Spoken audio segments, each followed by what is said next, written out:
It is important to get your chip fixed quick, as it could turn into a crack at any time. Then you may be up for the cost of a new windscreen. At O'Brien, we use a special resin to repair chips. The air in the chip is removed under vacuum and the resin is injected to fill all the damage and any micro cracks. A UV light is then applied to the area to fully set the resin. This process can take up to 30 minutes and you can drive away immediately. At O'Brien, we have a repair first policy.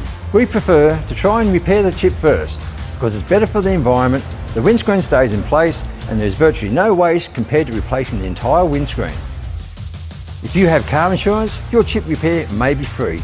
Check your insurance. You may find you are covered.